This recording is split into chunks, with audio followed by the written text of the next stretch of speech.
tegirmon navbati bilan degandek, mana dublyaj haqidagi ko'rsatuvimizga xush kelibsiz. Mana bugun navbat sizga ekan. Avvalambor men bilamanki, sizning ovozingiz shu dublyajlarda xarakterli ovoz deyiladi. To'g'rimi? Ha, endi shu qatorda kimlarga ko'proq ovoz bergansiz? Shular haqida bir ozgina gapirib bersangiz. endi kimlarga desam, endi asosan qanday rol bo'lsa, nima qilaveraman, asosan hozir o'zim men bo'yicha shu to'g'ri gapim Vitsindan boshlanadi. Kramerov, Brundukov, Novikov, Pavlov, Farada, Levdurov, o'rnaki Nosik. Shu aktyorlar asosan xarakterli aktyorlar hammasi. Hali boshlaganim yo'q. Shunaqami? Aytingchi, ortmaydimi? Bu Ninaning diametriga bog'liq. Aytingchi, Ninangiz diametri. Bo'ldimi? Omadli Gentlemenlar degan filmda ikkita rol barobar kelib qolgan. Vitsin ham bor, Kramer ham bor. Shunda men aytdim, men o'zim partiyani Vitsinga ovoz berib yurganman. Vitsinni qilaman desam, rejissori Sofa Imonqulov edilar. Sofa metligi, "Yo'q, sen Vitsinni qilmaysan bu yerda Kramerga ovoz berasan" dedi. Men aytdim, "Ya qanaqa bo'lar ekan?" dedim. Kramerga odam yo'q. Kramer sanda boshqa odam eplolmaydi. To'g'ri gap ham shu dedi. Bo'lmasa odam topib berdilar. Men aytdim, "Qachon topib beraman? Bo'lmasa qilasan. Dublyaj qilasan" dedi. "Mayli, bo'lmasa urinib ko'raman" dedim. "Yo'q, urinmaysan. Toshni" dedi. "Ha, xo'p" dedim. Shundan keyin o'shani ovozini berdim. Shunday tutib qo'ydi-da unga ham. Tutqish bermas qasoskorlarda ham Kramerga ovoz bergansiz, a? Ikkinchi seriyasida. Ikkinchi seriyasida. Birinchisida Obtekam, Obid Yunusov ovoz berganlar, birinchi seriyasida. Hali nimalar bilan turadi degan nimalar bor-ku. Chalg'ilar ushlar. Ha, chalg'ilar. Unda birinchisida Obtekam, ikkinchi seriyasida, uchinchisida ham bor, uchinchi ham seriyasi ham bor unda.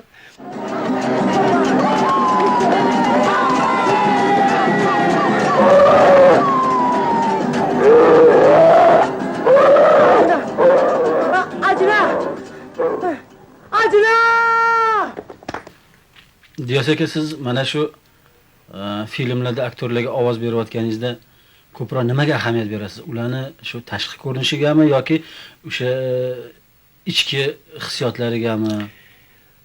Asosan endi shu kinoni ko'rganda odam basharasi hamma narsani aytib turadi. O'shanga qarab turib, ham bu yoqda tekst ham bo'ladi albatta. O'shanga qarab turib, o'sha og'izga hammasini mimikalarni hammasini tushirish kerak. Ana shundagina bu haqqoniyday chiqadi. Menimcha, meni fikrim bo'yicha. Lekin hozir mendan oshiq filmga agar ovoz bergan bo'lsam, hammasini o'zashni yaxshi qabul qilganman deb aytaman, lekin o'shandan mendan oshiq bo'lgan 4 tami shu o'zimga o'tirmagan joylari bo'lgan. O'zimga yoqmagandan keyin, menga yoqmagandan keyin ham bo'lmaydi. Meni rolim emas-da, meni rolim emas. Sizning rolingiz ko'pincha Diyasaka menimcha shu Vitsin. Ko'p filmlarida ko'rganmiz, xuddi o'zi gapirayotgandek tuyuladi. Keyin yana bir o'sha Keldi ketdi degan filmda Pavlovga ovoz bergansiz. Ha, Pavlov. Shunaqami? Mayor Vixirda bergansiz, Pavlovga ovoz bergansiz. Pavlov. Nazarimda bu ham xuddi sizning rolingiz, sizning ovozingizdek tuyuladi. Boya aytdim, o'sha nimaga qarab tursang, xarakteriga qarab tursang, o ko'z nimalari, butun xarakterlar hammasi kelib chiqadi-da.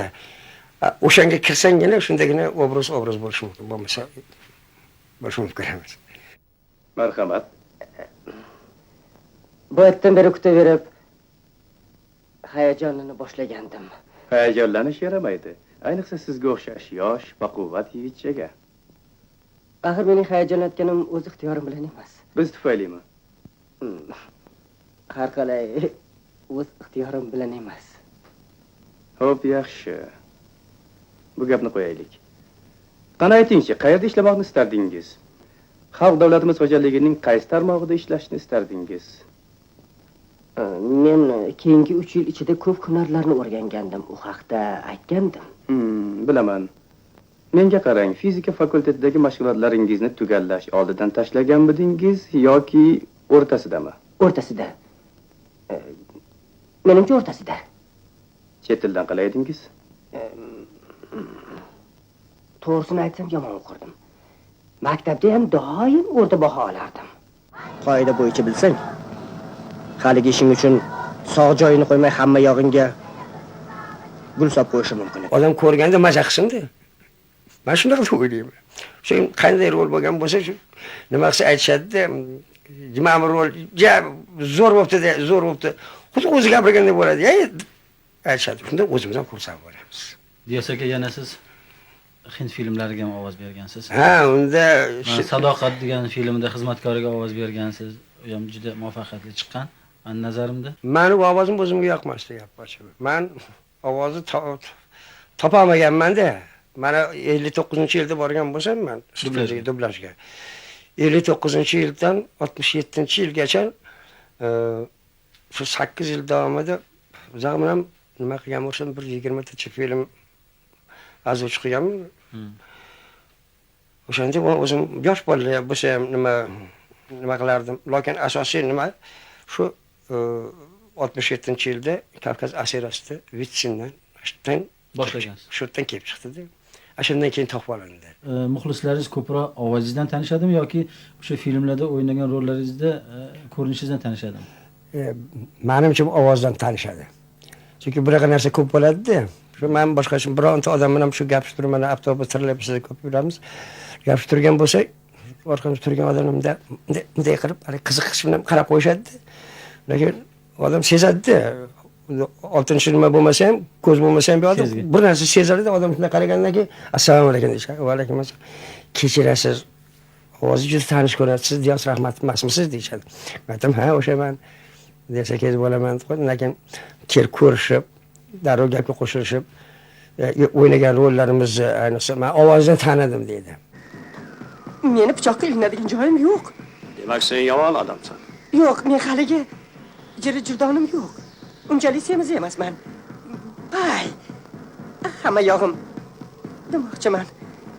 Agar partiya niyatingiz niyish bo'lsa meni maslahat bermayman, janob oliylari. Ochig'i meni esanglar kasal bo'lib qolasizlar deb qo'rqaman. Tag'in Xudo ko'rsatmasin. Menga juda yoqib qolding. Voy, Chet kishi. Nega sen bizning yerimizga kelding? janob oliylari. O'z xohishimdan kelganim yo'q. Trefo Stepanovich yubordi. Majbur qilib jo'natdi. Nasha bor, yangi yer och, kashf et dedi. Yeringizni shaxsan menga keragi yo'q. Uni agar keragi yo'q, yeringizga bu yerga meni ko'zim tushib turgani yo'q. Kelishga xohishim yo'q edi meni. Bu yerni beti qursin. Bilasizmi? Beti qursin. Voy, kechirasiz. Ana uni niyat qil. Qanachi?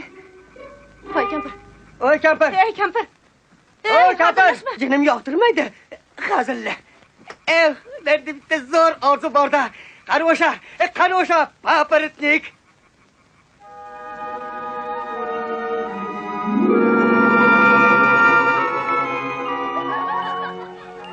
Anfisa, jonim, paparitnik bo'ladi. Tezroq niyatingizda qol. Hozir meni birlamchi niyatim haligi Sigir. da bo'l. Meni orzuim Sigir. o'chir ovozingni. Hech o'z bilgani qolmaydi. Meni niyatim katta. Sigir deyapman. Xudo anda seni yer yutsin. Men senga sigir niyat qil deyapman. Voy, agafon. Voy. Men bilaman, siz radioga borasiz, kino studiyaga borasiz. Endi hozir men erkin ijodkorman desam bo'ladi. Kim qayerga chaqirsa boraman. Dublaj bo'lsa, dublajga chaqirsa dublajga boraman.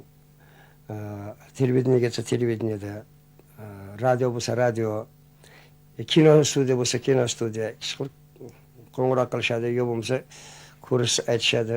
Diyos aka, so'nggi paytlarda siz ijodingizga ahamiyat beradigan bo'lsak, siz hozir mana yana kino ekranlarida paydo bo'ldingiz. Ya'ni o'sha Bomba filmida, keyin Yolg'onda ekan ismimga Ajrim degan filmda, Oxirgi filmda. oxirgi filmlaringizda ko'ramiz. Lekin dublyajda negadir anchadan beri ijod qilmayapsiz. Buning sababi nimada?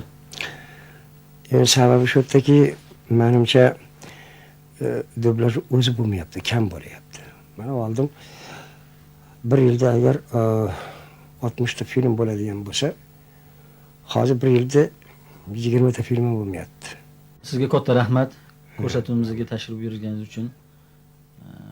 Sizga sihat salomatlik, yana ijodlaringizga ravnaq tilaymiz. Rahmat. Lekin mana shu ishni boshlab juda yaxshi qilibsizlar. Mendan oldin kim bilan nima o'tkazdinglar bilmayman, lekin boshqa aktyorlar bilan ham shu dublyaj haqida, o'ynagan rollari haqida nima shunday muloqot qilib olib borilsa, xalqimiz yana tanisa, masalan mana Surat akam, Surat Po'latov, Fazlulla Ahmedov, o'sha nima tabassumda, Fardin Fayozov, bu yoqda yana hozir o'zimiz dublyajlarni Obtakam, To'lqin, Yoqub, o'sha ayollarimizdan Rima, ko'p nimanda Toshkentboyeva Neyla, Oybarchin, shular hammasi bilan bitta-bittadan bo'lsa, muloqot bo'lsa, menimcha juda ham yaxshi bo'lardi. Juda ham yaxshi bo'lardi.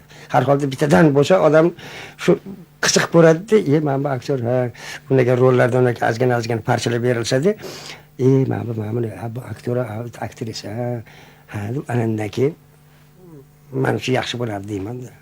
Lekin sizlarga hammaga rahmat. Rahmat. Rahmat sizga ham salomat bo'ling. Sog' bo'ling.